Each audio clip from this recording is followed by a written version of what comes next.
আসসালামু আলাইকুম। জুম্মা মোবারক। আজকে শুক্রবার, জুম্মার দিন। মুসলমানদের জন্য আজকের দিনটা খুবই গুরুত্বপূর্ণ দিন। তো আমিও উঠে গেলাম নামাজ পড়ার জন্য। সারা রাত ডিউটি করছি। ডিউটি করার পরে সকালবেলা আসলাম, এসে ঘুমাইলাম, গা গোসল দিয়ে ঘুমাইলাম। ঘুমানোর পরে এখন জুম্মার নামাজের সময় হয়ে গেছে। তাই সবার আগে আমি ঘুম থেকে উঠলাম, ওইটা হাত মুখ ধুয়ে উজু করে ফ্রেশ হয়ে রুমের লাইট জ্বালিয়ে দিলাম। রুমে যারা আছে সবাইকে জাগাই দিলাম। এবং পার্শ্ববর্তী আমাদের আরও 2টা রুম আছে।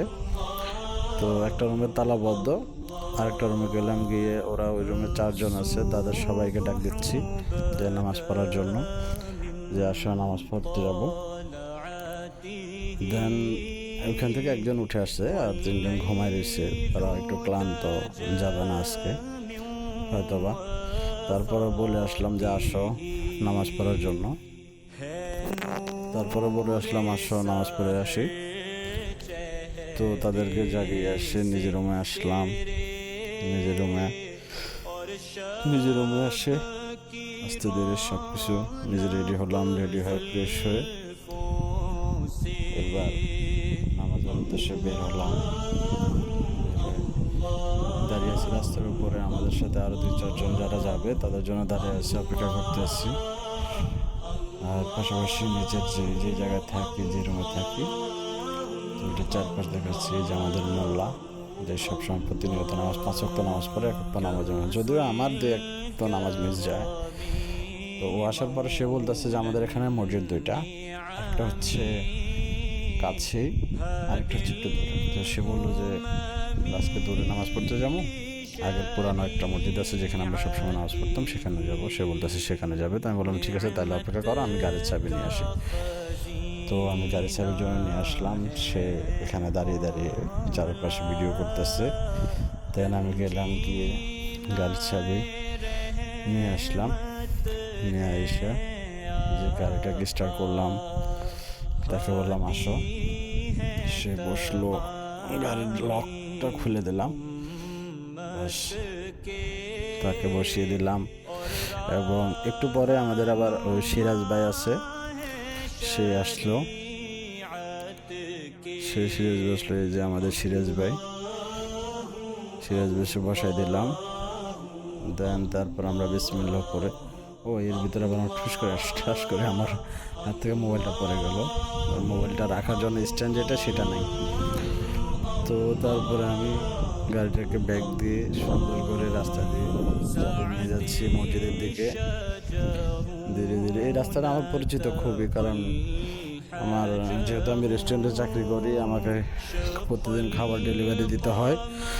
আর ডেলিভারির কারণে এই রাস্তা দিয়ে বারবার আসা যাওয়া করা লাগে। এই ভিতরের পাড়া মহল্লা যেটা আর কি বলে, আমরা যেরকম গ্রাম বলি ঠিক, বা এই দেশের মধ্যে এক একটা পাড়া থাকে গ্রামের মতন আর কি, বড় বড় পাড়া থাকে, যে পাড়াতে একটা মসজিদ থাকে, প্রতিটা পাড়াতে একটা মসজিদ থাকে। তো এরকম আর কি, পাড়াতে একটা মসজিদ। তো আমরা কথা বলতে বলতে চলে আসলাম মসজিদের সামনে আইসা আমি গাড়িটাকে পার্কিং করলাম। পার্কিং করে তারপরে আমি আমাদের সিরাজ ভাই আছে, সিরাজ ভাই বললাম যে ভাই আপনি হাতর দেবেন, আমার কাছে হাতর আছে। সে বললো আচ্ছা ঠিক আছে তাহলে দাও। তো আমি আমার গাড়ি থেকে হাতরটা বের করে সিরাজ ভাইরে দিলাম। তারপরে সিরাজ ভাই হাতরটা যখন দিল, তা আমি গাড়িতে হাতরটা রেখে এবার মসজিদের দিকে রওনা দিলাম ভিতরে। যদিও আজকে আমরা একটু তাড়াতাড়ি চলে আসলাম, সবার আগেই, খুব তাড়াতাড়ি আয়সা মসজিদের ভিতরে ঢুকতেছি। জুতা কোথায় রাখবো ওটা চিন্তা করতেছি, কারণ খুব রোদ, তো জুতা যদি বাইরে রাখি রোদের কারণে জুতা গলে যায়, প্রায় সময় গরম হয়ে থাকে। তারপর আমি মসজিদের ভিতরে ঢুকে গেলাম। ঢুকে মসজিদের এই পাশ ওপাশ দেখতেছি যে কতজন মুসল্লি আসছে। দেন একটু পরেই আমি খেয়াল করে দেখলাম যে মানুষ এসে পড়ে গেছে, পুরা মসজিদ সবাই নামাজ পড়তেছে। সবচেয়ে ভালো একটা বিষয় জিনিস কি, এদেশে যারা মসজিদে আসার পরে আপনার শুকরিয়া 2 রাকাত নামাজ পড়ে, দুঃখে 2 রাকাত নামাজ পড়ার পরে এবার কি করে, আপনার কোরআন শরীফ নিয়ে বসে পড়ে, যে সবাই কোরআন শরীফ পড়ে। যাক, একটু পরে জুমা নামাজের প্রথম আজান যেটা, ওইটা পড়ে গেছে, আজান দিচ্ছে। আজান দেয়, আর ইমাম সাহেব যিনি, উনি খুতবা দেওয়ার জন্য প্রস্তুত হচ্ছেন। ঠিক আছে, উনি খুতবা দেওয়ার জন্য প্রস্তুত হচ্ছেন, ওখানে মেম্বারে বসলেন, এখন শুরু করছেন উনি ওনার খুতবা। খুতবা শেষে তারপরে আমরা ওনার মনোযোগ দিয়ে খুতবা শুনলাম। খুতবা শোনার পরে আমাদের নামাজটা শেষ করলাম। আলহামদুলিল্লাহ, নামাজ শেষ করে আমি বের হয়ে গেলাম সবার আগেই। আমাদের যারা দুইজন আছে, আরও দুইজন আমার সাথে আসছিল, তারা মসজিদের ভিতরে, আমি সবার আগে বের গেলাম। বের হয়ে একটু বাইরের দিকটা ভিডিও করে দেখাচ্ছি আপনাদেরকে যে কতগুলো মানুষ আসে। তো এখানে একটা মজার ঘটনা ঘটছে কি, আমি এখানে দাঁড়িয়ে আছি, তো হঠাৎ করে এই যে একটা বাচ্চা মেয়ে আসতেছে, ওই দেখা যায় হলুদ জামা, এই যে বাচ্চা মেয়েটা, তো সে এসে আমার সামনে দাঁড়িয়েছিল।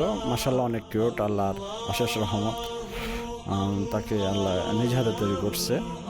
খুবই সুন্দর একটা বাচ্চা, কিউট বাচ্চা। তো আমি ওরে দেখে প্রথমে ভাবছিলাম, কারণ এই দেশে অনেক আছে যে ইয়েমেন থেকে কিংবা আপনার বিভিন্ন বাইরের কান্ট্রি থেকে আসে, আইসা কি করে, বাচ্চাদেরকে দিয়ে টাকা চাওয়ায়। ঠিক আছে, তো আমি ভাবছিলাম যে হয়তো বা সে মনে টাকা চাচ্ছে, এখন আমার সামনে আসছে, শরমে কিছু বলতে পারতেছে না। তখন আমি ভাবছি যে তাকে কি বলবো, যে টাকা দিব কি দেবো না দেবো। এরই মাধ্যমে তার বাবা এবং ভাই চলে আসছে মসজিদ থেকে।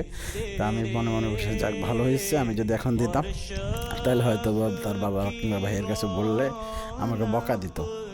তো তারপরে আমি অপেক্ষা করতেছিলাম যে আমাদের যে দুইজন ছিল, দুইজনের জন্য। তো পাশাপাশি দেখলেন যে সিরাজ ভাই চলে আসলে আগে। তারপর ওই যে দেখা যায় আমাদের মোল্লা চলে আসলো।